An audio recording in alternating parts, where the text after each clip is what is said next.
Oh my gosh, my face. Okay. Here is what I need you to focus on. Focusing means you guys are quiet. You're not yakking anymore. I like the yak. If you didn't like my yak. Double talk. No. Sorry.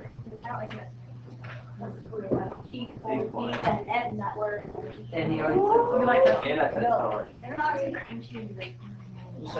Okay, are we ready? Now, with that said, today I'm giving you the interest formulas. Many of you, I had the question in third period that says, why in the world are we doing interest when that is more of an accounting thing? The reason why is because what we have up here is an exponential function. What's all? Yes, we have an exponential function. A is equal to P times 1 plus R over N to the NT. What does this mean? A is your balance. A is your balance after you do all your transactions. P is your principal. P is what we actually put in and what we start up our bank account with. R is your rate of interest. Now, folks, seriously, are you listening to me? You have to change your interest to a decimal. You cannot put, if you have a 2.5% interest rate, you can't put 2.5. I would love 2.5. But it's actually 0.02. But it's 0.025. Y'all with me on that? Makes monkeys cry. It does make puppies cry. If you were rich, you'd have 2.5. Yes, however, we're not. Yeah. So. N is equal to the number of times you compound it. For example, if I compound it annually, what would N be? If I annually is 1. If biannually would be 2. Quarterly would be 4. Monthly would be 12. And daily would be 360. Do we all understand that? Yes or no? Okay? T is your time. It's the number of years that you have that money in the account. Do we all understand that? Do we all understand that T is the time that's spent in the account? Now, we use this formula for whenever we are doing it quarterly, annually, or monthly. This one is the one that we all really want. It's the one that we never, ever get unless we're in debt. Which I don't understand this. How fair is the world? Not fair. When bank accounts, when it's our money, okay, our money, and we don't get interest on it, continuously compounded. But our loans, in debt, our credit cards, in debt, they get compounded continually. Greed, exactly. They only have a job because we're the ones who buy from them, right? See, it's just not a fair thing. I just don't understand that. Yeah, but then we still gotta have milk and clothes and all that. How are you gonna so drop Walmart still prospers every. What? All right. A is equal to the balance. P is your principal. R is your rate, and T is your time. Now, what is different between these two lovely little formulas? One has a pert. One of them is PERT. What's in PERT? Oh, you know, stuff. Stuff. What kind of stuff? The interest. Come on. What's the big difference between the two formulas, folks? One has to be. One has an E. That E is so important. Because it's just like pi, right? It's just like pi. It's an irrational number. It goes on forever and ever and ever and ever and ever. Yes? Yeah. Okay. So now, with that said, before I move on, I'm going to first answer Caitlin's question so that she, in her frustration level, simmer. So, the one that you would like me to do would be, as an example, we can do number 8. Number 8 says f of x is equal to 3 over 2x.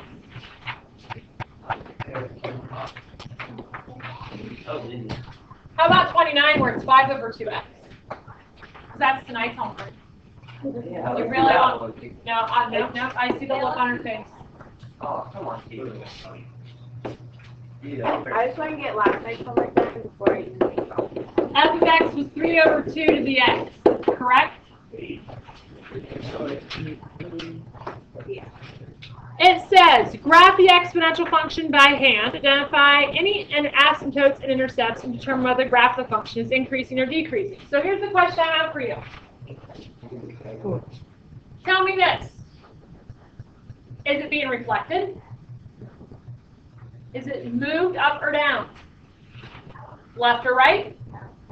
So what's my base?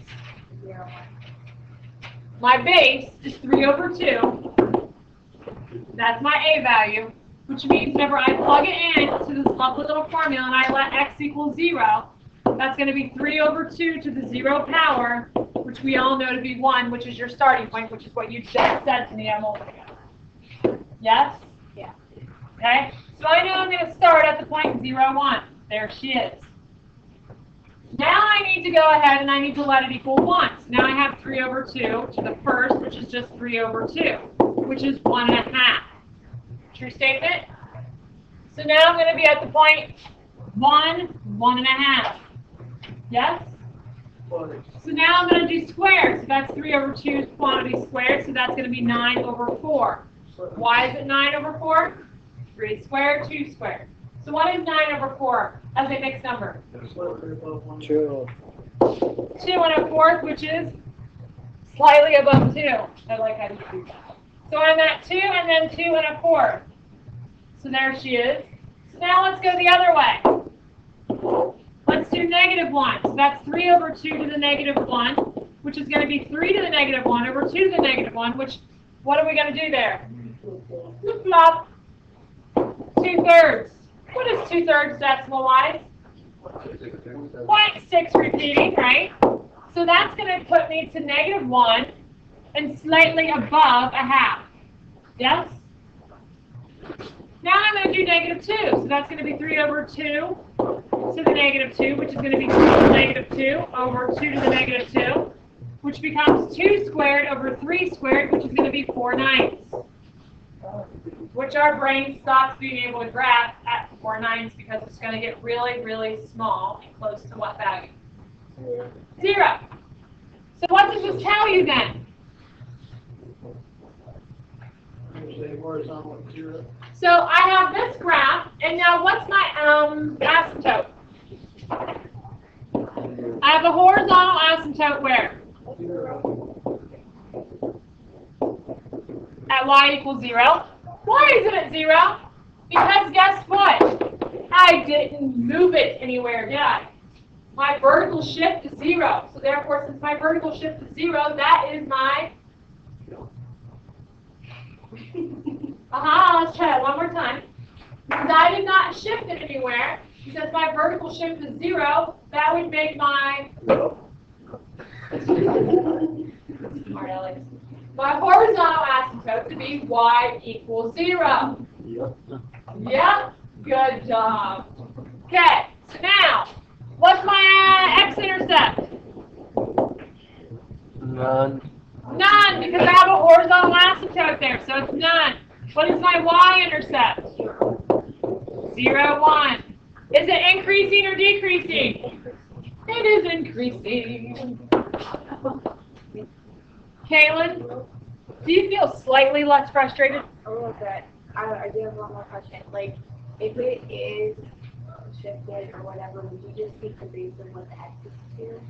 No. The base has nothing to do with what your intercept is going to be at that moment. Okay? What you need to worry about is where your asymptote's at. When you shift it up or down, let's say I moved it up 3 units, it was +3. What would be your horizontal asymptote? Y equals 3. If I moved it down 5 units, what would be your horizontal asymptote? Y equals -5. Okay, but like for the x, y, Uh-huh. you said like 3 over 2 is the a. Uh-huh. 3, okay. So the 3 over 2 is what you're going to be putting everything to the power to. Yeah, that's what I'm saying. Yes, okay, I misunderstood what you were saying. Yeah. Yes, that's what you're going to be using. Thank you. You're welcome. All right, are we all good? So tonight's homework. Tonight.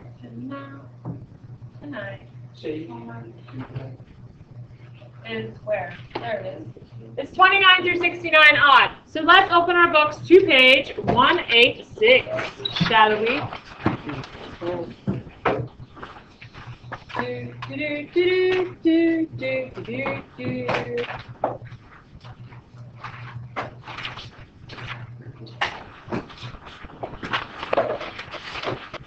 Says 185. 186. Come on, man. How's your listening ears looking out for you? What? Huh? What? Yeah, are you proud of me? I can get all of it. What? Are there any problems? What? Yeah. I'm so funny sometimes. I crack myself up. Are you ready? No. Okay, 29 through 37. It says use the graph utility to construct a table of values for the function, then sketch the graph of the function. Well, I just did number 8, and number 8 is exactly like 29 through 37. Do we understand that, yay or nay? If you need graph paper, where is it? It's behind Javen back there, underneath the colored pencils. Okay? 39 through 45. Use the graph utility to graph the exponential function, identify any asymptotes of the graph. So let's give this a little try, shall we? 40. Does that have any vertical shifts to it? Does it? No, so what's my asymptote? 0. Y equals 0. What about 42? It's the vertical shift. Did I move it up or down? Nope, I didn't move it up or down. But look at 42. What's that horizontal asymptote? It's -2 because it's tacked on at the very end. Can you see that? So I have y equals -2. Do we all understand how to find our horizontal asymptotes now? Are we feeling the lab right now? Well, you got to graph them and make sure you're right. So, for example, let's graph 42. Oh, my darling, I'm in time. There's 42 right there. 4 to the x plus 1, is that correct? -2. Do you see over here? Control T. And I'm actually going to show you guys.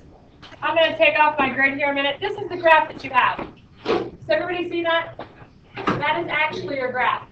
Now, can you see what's happening to that thing? It would have been at 0, 1. But then I moved it to the left 1 unit, which put me here. And then I moved it down 2 units, which put me here. Do you see that? So I've moved the actual graph to the left and down 2 units. Yay or nay? Everybody with me on that? Okay. So now what my question is what's my horizontal asymptote? Well, check it out. It's getting real, well, yes, it's not very straight because I drew right now. It's getting real close to what value? -2. Now, here's what I want to show you guys.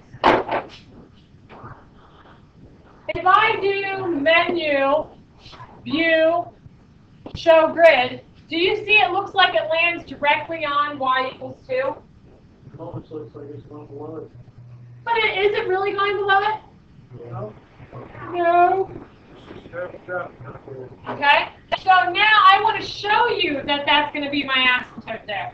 And the way I'm going to do that is by simply doing Control T for my table. So whenever I hit Control T for my table, I can go back here at -2. And what's happening there? What's happening is I get really, really small for my x values. It looks like it's at -2. But what happened to my calculator? At what value did it go to -2?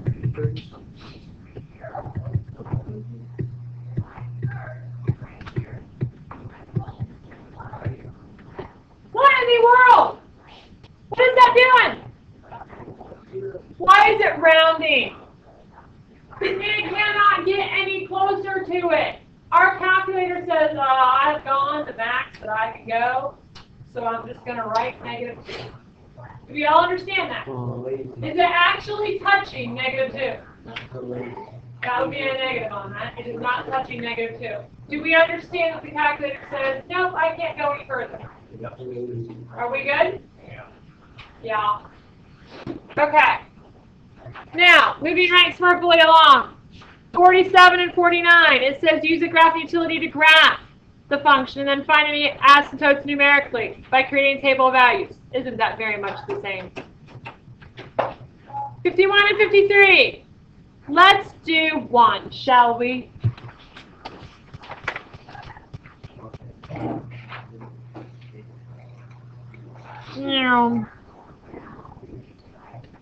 Just doesn't have the same effect whenever it doesn't ram with me.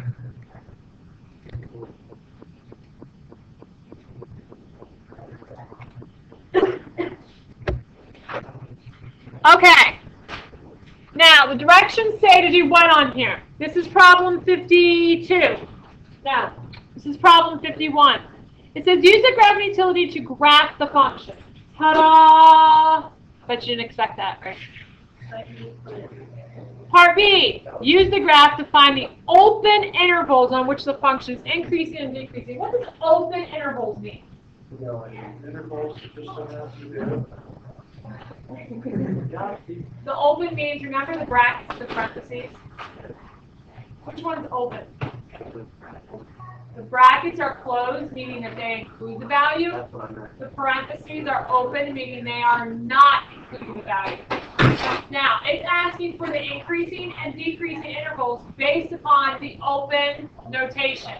So what are you going to be using the whole time here? Parentheses, right?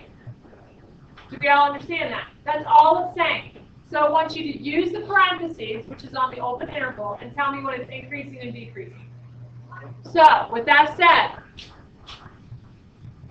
if we look at this graph, I want to know when it's increasing and decreasing. So, in order to do that, what do I have to have? What kind of points? Any random point, or are there very precise, specific ones? So, when it stops going down, what would that be called? A minimum. When it stops going up, that would be called a maximum. Now, Stacy, up and out. What you're simply going to do is hit menu, analyze graph, and then we're going to do a minimum value. Where would my minimum value be at? 0. It looks pretty much there at 0. So I'm going to go to the left and to the right at 0, and guess what? There she is. Now, what happens after 0? It goes up. So now what do I need to do? Menu, analyze, max. I'm going to go to the left and then I'm going to go to the right. And there is my maximum value. Do we see that? Yes or no? So now my question is for you, I need increasing and decreasing values. So whenever I do this, am I looking at my x values or my y values? That would be a negative on that. You do not look at your y values. Because whenever you do increasing and decreasing values, you're looking across your domain. And your domain is on which axis? The x-axis. Do we all understand that, yay or nay? Sure. Sure, Mrs. Good, I understand that. So, what's happening when x is extremely small back at negative infinity? Is it increasing or decreasing? It's decreasing at negative infinity. Come on. I don't know where that went or why that's really there.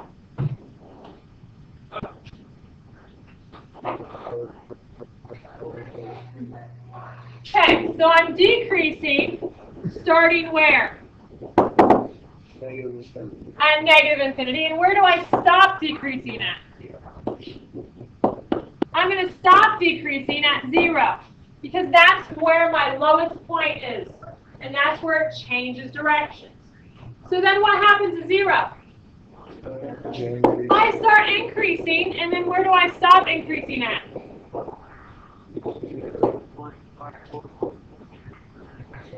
To 2. Yes? Alright, finish that for me. Now, what'd you guys get? So what happens? It increases from 0 to 2, and then what? Decreases. How did you write that? The U. The U. And then T to infinity. Who sprayed it? It's low. Doug used it. Yeah, that's Doug. Oh, it stinks in here now. It stinks if It smells like a chicken.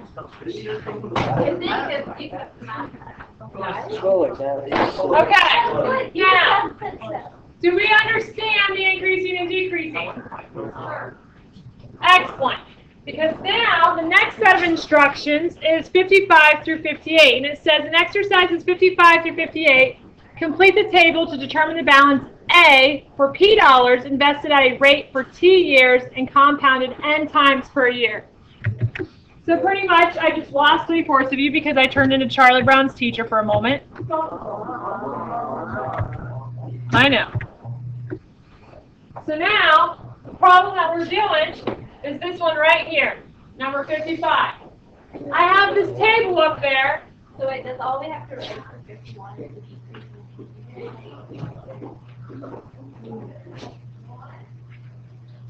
Yes, because in order to do the increasing and decreasing, you have to do the max and min anyway.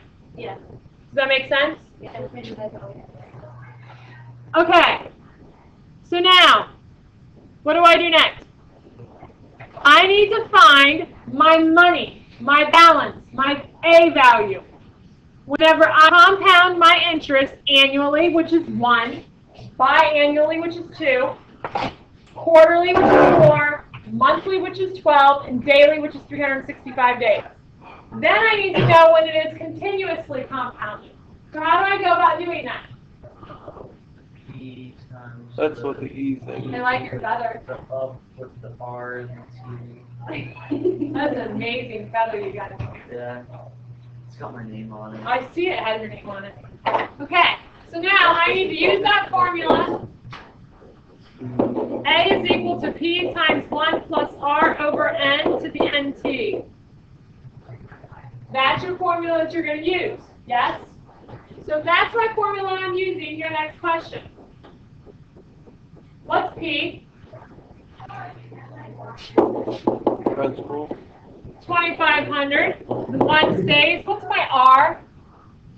0.25. 0.025. 0.025. Make sure you change that. And it turns into X because I'm going to plug this into my calculator. And what is X? It's my N value, which I'm going to plug in and find out on my table. And what's T? 10 years. 10. Now I'm going to rewrite this to be 10x because nobody likes to see that as x times 10, right? So now what I want you to do is to plug that function right there into your calculator. So everybody, go back to your handy dandy calculator.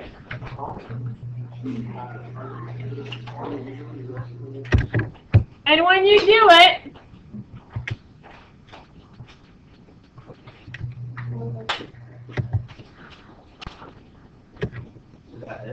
that's your function. But here's the question I have for you. What in the world?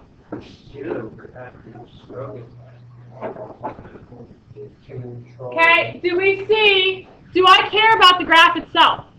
Well, no, I don't care about that graph because what's it asking me to do?